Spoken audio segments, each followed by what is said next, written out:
Olá pessoal, como estão? Professora Juliana aqui. Nessa videoaula vamos estudar sobre desenho de estruturas. Vamos ver os materiais usados nas estruturas, quais são os elementos estruturais, suas formas de representação e simbologia. Veremos também quais as escalas mais usadas e quais as principais normas técnicas para projetos de estruturas. Prontos? Vamos lá!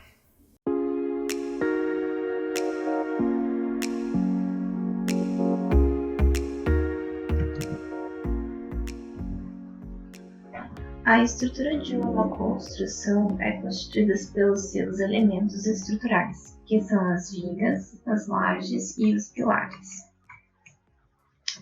E, quando combinados, eles dão origem ao sistema estrutural da edificação. A função de uma estrutura é garantir boas condições de estabilidade e capacidade de resistir aos esforços das ações submetidas a ele. Existem diferentes tipos de estruturas. As mais comuns são as estruturas de concreto armado, as estruturas de madeira e as estruturas metálicas. As estruturas de concreto armado são compostas pela combinação do concreto e com o aço. Essa combinação faz com que as estruturas resistem aos esforços tanto de compressão quanto à tração. Isso porque o concreto possui uma ótima resistência contra pressão, porém não resiste aos esforços de tração. Para resolver esse problema, adiciona-se um material que possui alta resistência à tração, e esse material é o aço.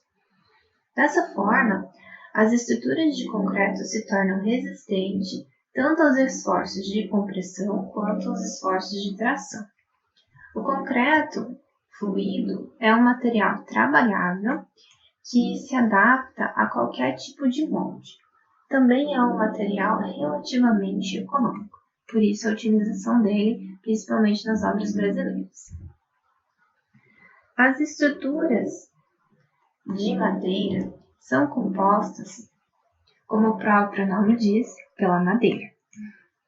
A madeira é um material renovável, de fácil fabricação e manuseio, possui uma ótima relação entre a resistência e o peso, é um isolante térmico e suporta as grandes deformações, principalmente aquelas que ocorrem no sentido da fibra. Outro benefício é que são esteticamente agradáveis. As estruturas metálicas são formadas por elementos de aço em forma de barras, chapas ou perfis. Essas formas são ligadas entre si por meio de rebites, parafusos ou por soldagem. As vantagens de se utilizar o aço para o sistema estrutural são: o controle de qualidade do produto é muito alto, isso se deve à precisão milimétrica das peças. O aço é um material resistente à vibração, a choques, além de possuir uma alta resistência estrutural. E também é possível executar obras mais limpas e rápidas com o aço. Para a utilização e realização de projetos de estruturas, devem-se seguir normas técnicas padronizadoras específicas para cada tipo de estrutura. Para as estruturas de concreto, deve-se seguir a NBR 7191, normas sobre a execução de desenhos para as obras de concreto simples ou armado. Essa norma traz noções sobre os tipos de desenho, escalas que são usadas, designação das peças e sua numeração, rachuras, entre outras especificações. A NBR 6118 também é importante, pois trata do dimensionamento de projeto de concreto, simples, armado e protendido. Ela traz definições, simbologias para os cálculos, requisitos para a qualidade da estrutura e avaliação de conformidade do trabalho, diretrizes para a durabilidade das estruturas, critérios de projetos, entre outras especificações. Essa norma se aplica para estruturas de concreto normais dos grupos de resistência 1, que vão do C20 ao C50, e dos grupos de resistência 2, que vão do C55 ao C90. Para as estruturas de madeira, deve-se seguir a NBR 7190, que especifica condições gerais para seguir para realizar projetos, execução e controle das estruturas de madeira. Para as estruturas metálicas, deve-se seguir a NBR 8800, que estabelece os requisitos mínimos para ser obedecidos para projetos de estruturas metálicas, usando perfis de aço laminado ou soldado. Além dessas normas, deve-se seguir também as normas referentes a princípios gerais do desenho técnico, a norma geral de desenho técnico, as normas de folha de desenho técnico, dobragem de cópias, caligrafia técnica, aplicação das linhas, emprego das escalas, corte e uso das cotas. Dentre os materiais que são usados nas diversas estruturas, nós temos o concreto, o aço e a madeira. Vejamos cada um deles. O concreto armado é um material heterogêneo formado por concreto mais aço. O concreto ele é composto por cimentos, agregados miúdos e graúdos e água. O concreto sozinho possui alta resistência à compressão, porém não resiste bem às forças de tração. Por esse motivo que se adiciona o aço, pois ele possui uma alta resistência à tração. Com a combinação de um material que resiste à compressão na parte comprimida e um material que resiste à tração na parte tracionada, temos um material resistente tanto às forças de compressão quanto às forças de tração. O concreto para fins estruturais é classificado de acordo com a sua resistência característica à compressão em grupos 1 e 2. Os concretos do grupo 1 variam do C20 até o C50 e o concreto do grupo 2 variam do C55 até o C100. O C significa concreto simples e o número que o acompanha representa a resistência característica à compressão em megapascal. Os concretos com resistência inferior a 20 megapascal não são concretos estruturais. Essa tabela mostra a classificação e as resistências do concreto à compressão. Veja que há uma relação entre o número da classe e a resistência do concreto. Então, logo fica fácil de lembrar qual classe e qual a resistência que ela resiste. Então, o concreto de classe C20 tem uma resistência de 20 megapascal. O da classe C25 ele vai resistir 25 megapascal e assim por diante. O cimento Portland é composto basicamente por calcário e argila, mas também é possível fazer adição de outros minerais nele.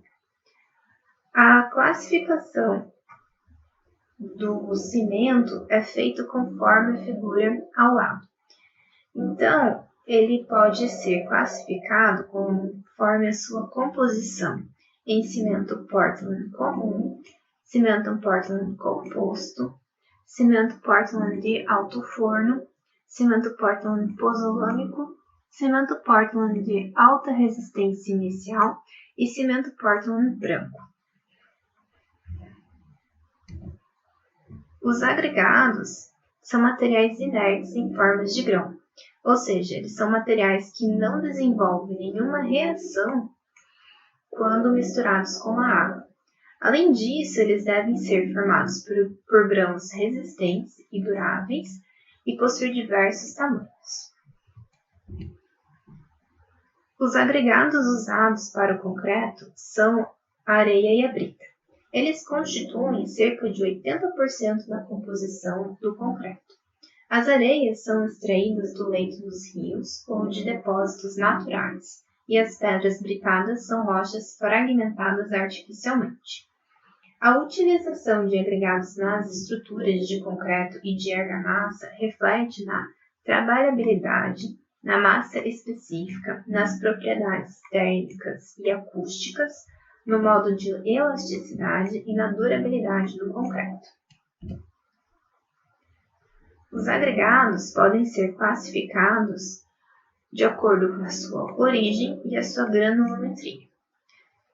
Em relação à origem, eles podem ser naturais ou artificiais. Os agregados naturais, eles são, por exemplo, a areia, os cascalhos ou seixos. As areias podem ser aquelas encontradas nos leitos dos rios ou aquelas exploradas em outros lugares. Os cascalhos ou seixos rolados podem ser encontrados também nos leitos dos rios ou fora deles. Os agregados também podem ser artificiais, que são aqueles obtidos por processos industriais, tais como argila expandida, vermiculita, pó de alumínio, entre outros.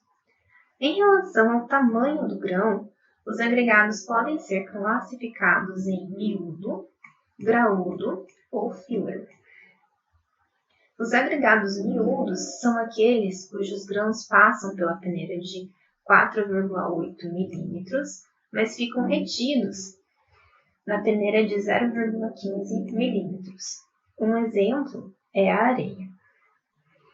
Os agregados graúdos são grãos que passam pela peneira de abertura de 7,6, mas ficam retidos na peneira de 4,8 mm. Exemplos de agregados graúdos são as britas e os seixos rolados. Os agregados também podem ser do tipo filler, que é um composto material muito fino e ele tem grãos menores que 0,75 mm. Para possibilitar as reações químicas de hidratação do cimento, é necessário colocar água no concreto. Além dessa função, a água produz uma matriz resistente que aglutina os agregados e que fará com que o concreto tenha durabilidade e a vida útil prevista. A relação água-cimento é a razão entre os litros de água utilizados para cada tipo de cimento. Ela é o principal fator para as propriedades ligadas à resistência mecânica do concreto. Quanto menor a quantidade de água utilizada, melhor o concreto obtido.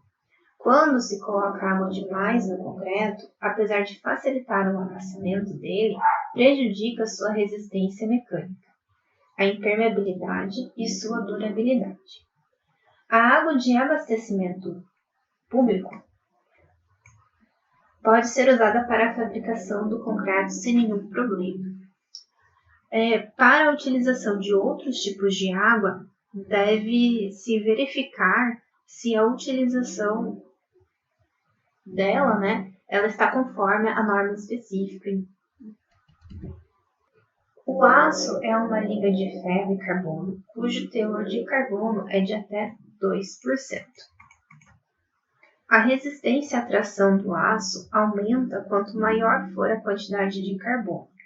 mas é preciso tomar cuidado na sua quantidade, pois o carbono também o torna mais frágil. O aço estrutural pode ser do tipo aço-carbono ou aço de baixa liga. Esses dois tipos de aço podem receber tratamentos térmicos que modificam suas propriedades mecânicas. Nos aço-carbono, o aumento da resistência em relação ao ferro puro é produzido pelo carbono e, em menor escala, pelo manganês. Eles podem ser classificados de acordo com a quantidade de carbono em baixo carbono, médio carbono e alto carbono. O aumento de teor de carbono eleva a resistência do aço, porém diminui a sua dutibilidade, que é a capacidade de se deformar, o que traz problemas na soldagem. Os aços de baixa liga são aço-carbono com elementos de liga como cromo, cobre, manganês, líquio, fósforo, entre outros elementos. Esses elementos eles melhoram certas propriedades mecânicas do aço. As usinas produzem aços para a utilização estrutural sob diversas formas, como chapas, barras, perfis laminados e aços e fios trefilados. As barras e fios de aço são usados em concreto armado. São identificados por CA, que significa concreto armado, seguido de um número que identifica a resistência de escoamento desse material. Pode ser 25, 50 ou 60. As barras de aço CA25 e CA50 são aços laminados a quentes e não recebem nenhum tipo de tratamento após a laminação. Elas possuem diâmetros acima de 6,3 mm e comprimentos de 12 metros. Aqui você consegue conferir outros diâmetros das barras de aço. As barras da categoria CA25 devem ser lisas, desprovidas de qualquer tipo de nervuras ou entalhes. Já as barras da categoria CA50 são obrigatoriamente providas de nervuras transversais oblíquas para evitar o giro dentro do concreto. Nem essa foto aqui. Os fios de aço CA60 são obtidos a partir do aço CA50 quando submetidos à trefilação ou à laminação a frio. O fio de aço possui diâmetro nominal abaixo de 10 mm, como você pode conferir aqui. Aqui temos vários tipos de fios. Eles podem ser lisos, entalhados ou nervurados, e são produzidos em comprimentos de 12 metros ou mais. As chapas possuem o tamanho da espessura muito menor do que a sua largura e comprimento. As chapas podem ser classificadas em chapas grossas ou finas.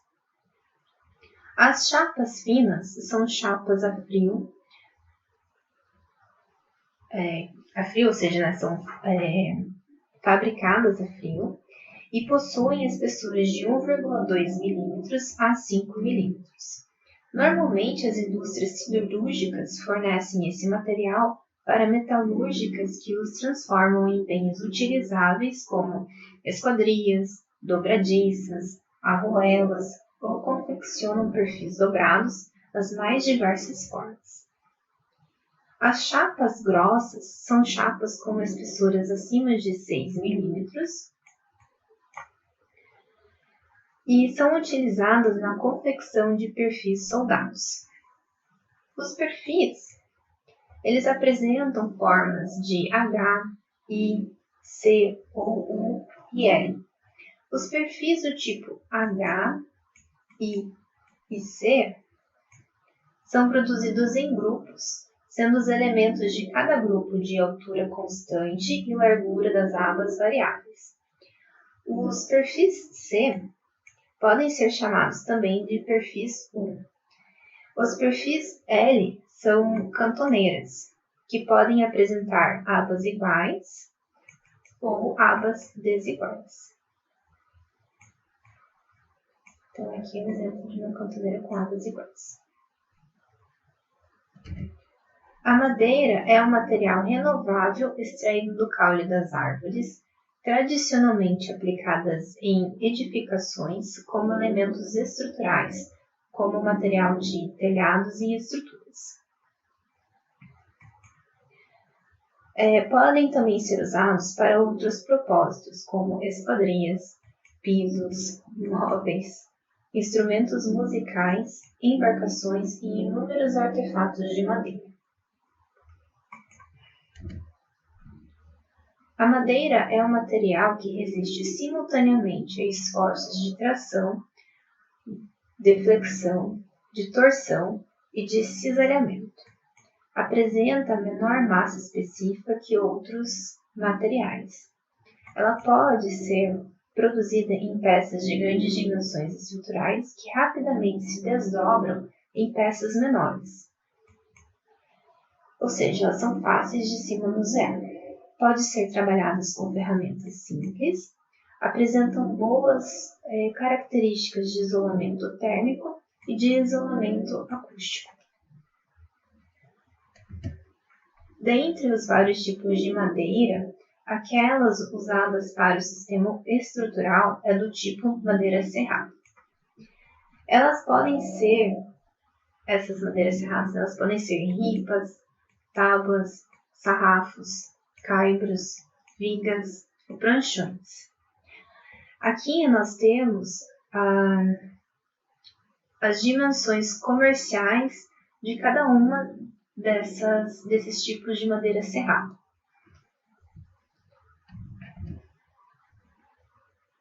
Em desenhos de estruturas, é comum utilizar 4 tipos de escalas. A escala 1:50 é utilizada para representar as formas, as vigas e as lajes.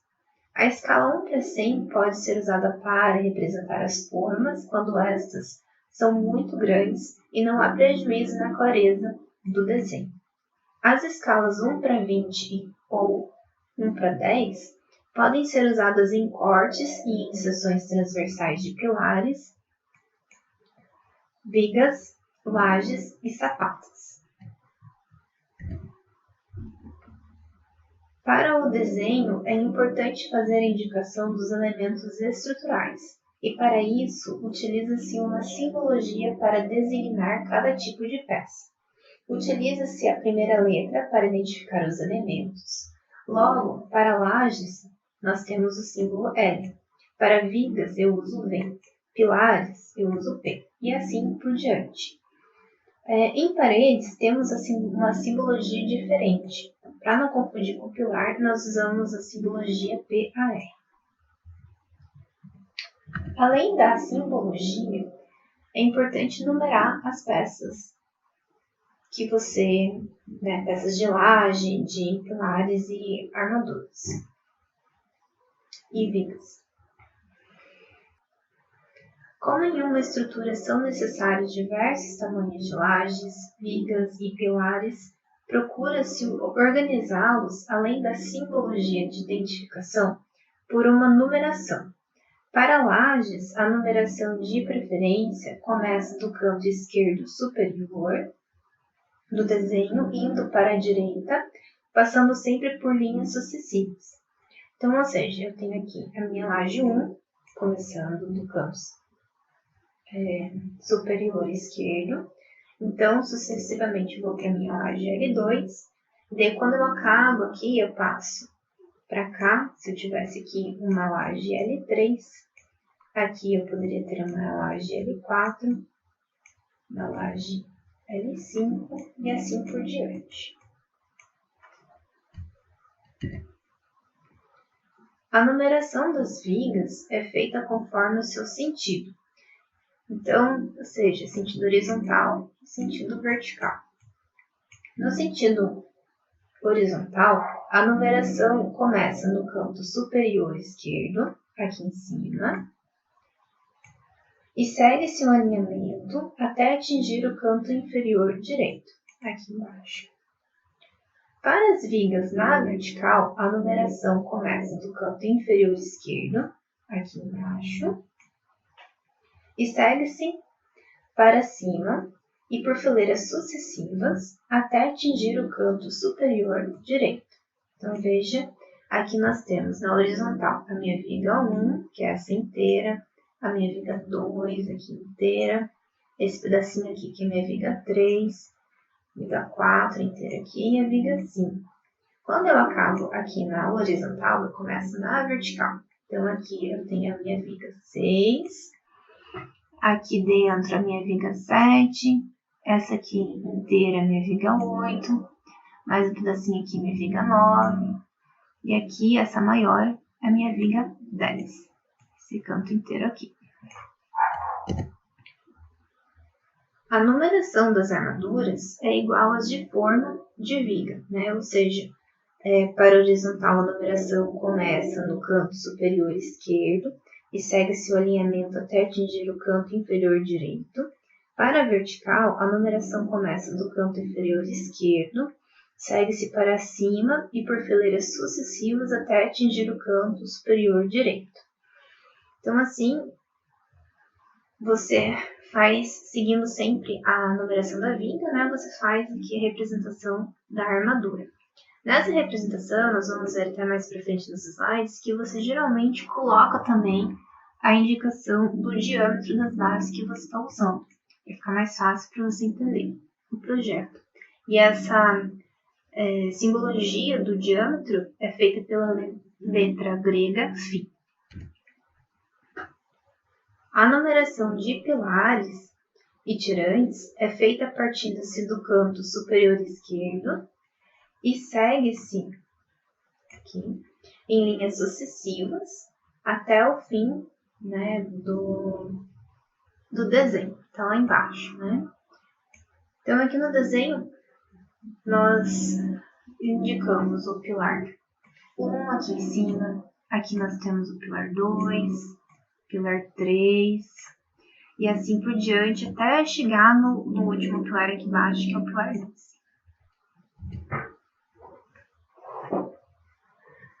As plantas de forma objetivam auxiliar a fabricação das formas. As formas podem ser de madeira, plástico ou de aço. O projeto de formas basicamente representa os elementos estruturais pela sua simbologia, que a gente viu, P pilar, V viga, L laje. Sua numeração, que nós vimos agora há pouco, pilar 1, viga 1, laje 1, e as dimensões. Aqui é importante, nós temos que colocar a dimensão do nosso elemento. Então, para vigas e pilares, indicam-se a largura e a altura da viga ou pilar. Para as lajes, deve-se indicar a sua espessura. Você precisa saber qual é a espessura dela. Então, como exemplo aqui, né, nós temos o pilar 115, que ele tem as medidas de 20 por 40 centímetros. Podemos ver também aqui, vamos ver aqui embaixo, uma viga 44, que tem dimensões de 20 por 60. E as minhas lajes, que elas 26 e 27, que elas têm a espessura de 15 centímetros. Utilizam-se rachuras para indicar os tipos de pilares e mostrar as diferenças de níveis das lajes. A representação dos pilares, que continuam de um pavimento para o outro, usualmente possui seção em cor sólida escura, como apresenta aqui no desenho. Então, aqui são pilares que estão subindo, eles vão continuar, este. Os pilares que morrem, ou seja, aqueles que existem nos pavimentos abaixo desse aqui que eu estou representando, mas que não continuam para o próximo pavimento, são indicados com o contorno da seção com um traçado mais grosso do que os das lajes e das vigas. Que nem a representação do P6 aqui. As achuras de lajes têm função de facilitar as diferenças de níveis. Para lajes rebaixadas, faz-se a achura em um sentido, e para as lajes elevadas, muda-se o sentido da achura. Aqui nós temos um exemplo de laje elevada e de laje rebaixada. Perceba que o sentido da achura é diferente. Essas simbologias, elas não são regras e podem ser mudadas. Cada profissional pode trabalhar com um tipo de achura diferente, né, para os seus projetos. Por esse motivo, que é importante indicar na área de texto o que significa cada rachura, de modo que qualquer pessoa que pegue o seu projeto consiga entender o significado de cada elemento do seu desenho e o que está acontecendo dentro, tá?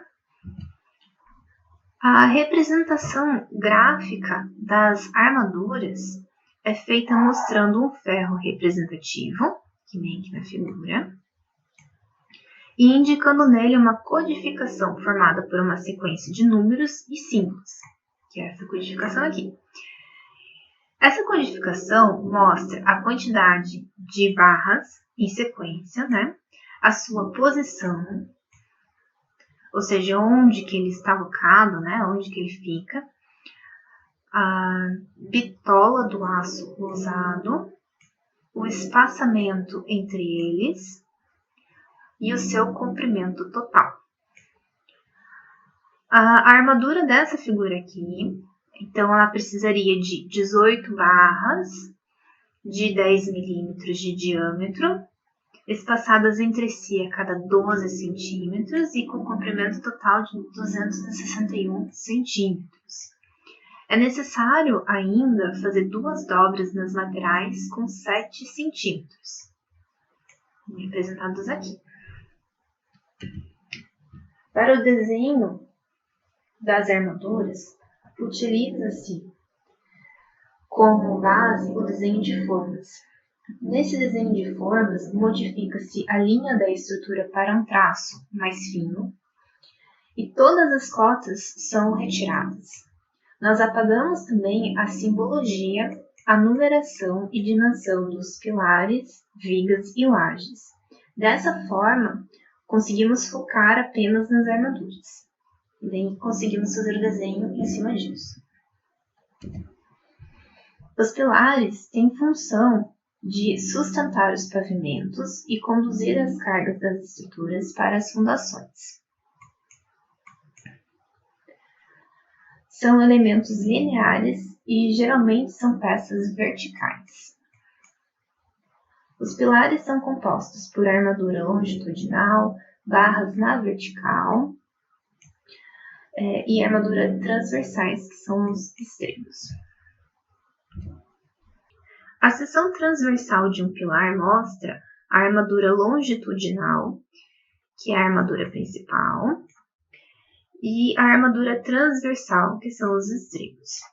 A finalidade dos estribos nos pilares é evitar a flambagem da armadura longitudinal e permitir a colocação da armadura nas formas na posição correta. Nessa figura aqui, nós conseguimos entender como que ele é distribuído no nosso pilar. Então, como que os estribos, né, são distribuídos e onde estão as minhas barras, a minha armadura principal aqui. A representação dos pilares é feita para cada pavimento, né, desde a sua fundação até o último pavimento. Os desenhos devem apresentar a seção transversal, aqui, e a armadura longitudinal, de uma forma aqui vertical. E dessa forma conseguimos entender como o pilar é composto, quais os tipos de barras que são usadas, a sua distribuição no pilar, e como que ela é dobrada nos pilares. Aqui. Também temos informações sobre o diâmetro da barra usados nos estribos, aqui que nós temos, né, os estribos, e como ele deve ser dobrado para compor o pilar. Aqui é a minha dobra dos meus estribos. A armadura de saída dos pilares deve ficar ancorada na fundação. Esse detalhe deve ser mostrado nos desenhos. Então, aqui nós temos 2 exemplos. Para as sapatas, as armaduras dos pilares são colocadas até o fundo do elemento, aqui onde a gente vê a dobra, né? E fazemos uma dobra no inferior. Já nos blocos de coronamento, as armaduras do pilar entram no bloco a uma distância em torno de 40 vezes o diâmetro da barra para fazer a ancoragem no bloco. A armadura de viga é composta por barras de aço e estribos, que são posicionados em seu interior. As vigas têm como função absorver os esforços de tração e os esforços de cisalhamento causados pelos carregamentos.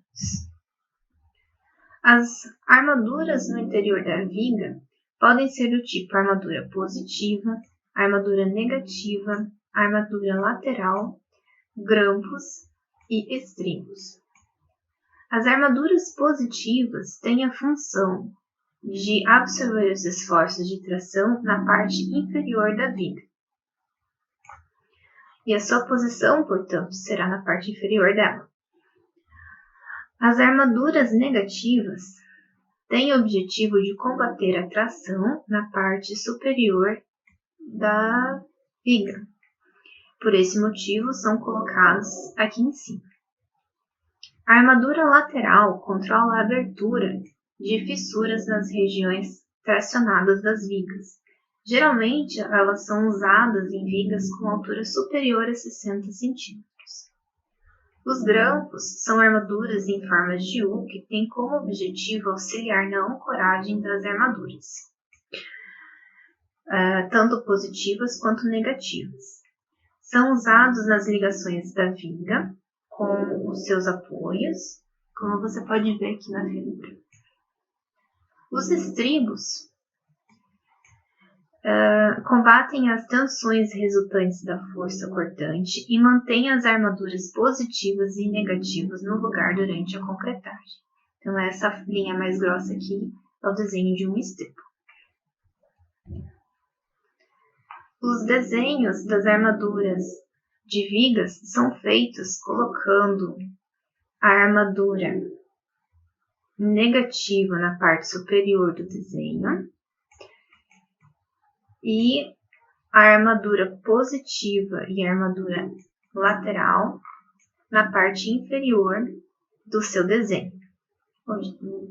Da viga aqui, né? Temos a viga, então aqui embaixo fica a armadura positiva e a armadura lateral, e aqui em cima fica a armadura negativa. Os estribos são detalhados do lado direito do desenho. Que nem a gente consegue ver aqui. Nós temos o corte e nós temos os estribos aqui embaixo.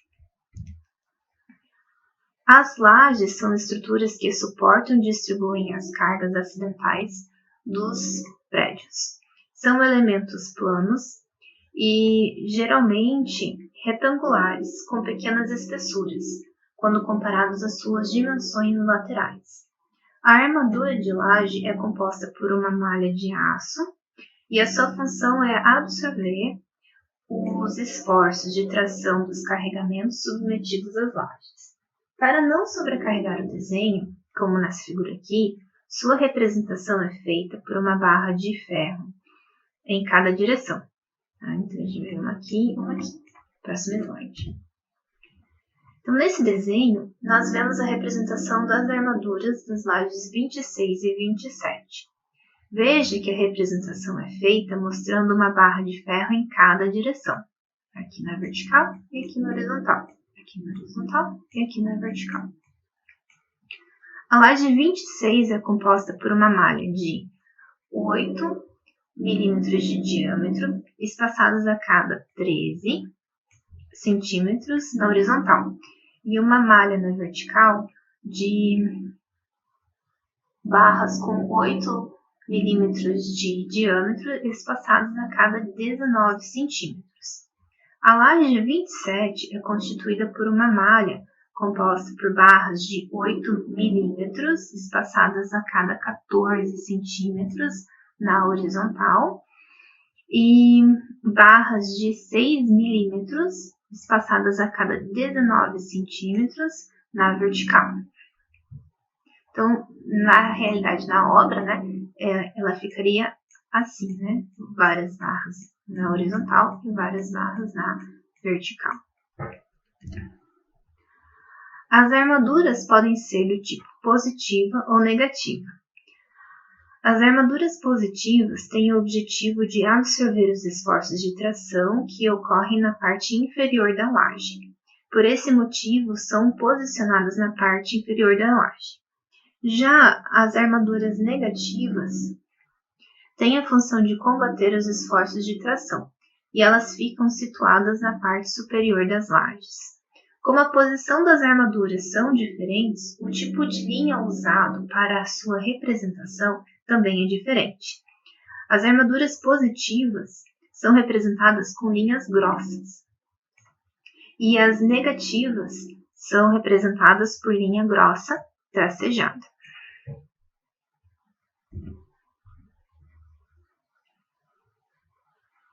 Então, estudamos nesse tópico o desenho de estruturas. Vimos que os elementos estruturais que compõem a estrutura são as vigas, os pilares e as lajes. Vimos que as estruturas podem ser estruturas do tipo metálica, estruturas de madeira ou estruturas de concreto. A norma técnica usada para desenho de estruturas de concreto são a NBR 6118 e NBR 7191. A norma para a estrutura metálica é a NBR 8800 e para as estruturas de madeira é a NBR 7190. Os materiais que compõem a estrutura de concreto é o concreto, o aço. Os materiais que compõem as estruturas metálicas é o aço, né? E as estruturas de madeira são compostas por madeiras. Falamos das principais escalas usadas nas representações dos desenhos, a simbologia para cada elemento estrutural e a sua numeração. Falamos do desenho de formas e de armadura e a representação em vigas, lajes e pilares. E aqui temos os materiais usados para a elaboração dessa aula. Olá, espero que tenham entendido sobre desenhos estruturais e se quiserem se aprofundar nos estudos, confira os demais materiais disponíveis. Forte abraço e até a próxima!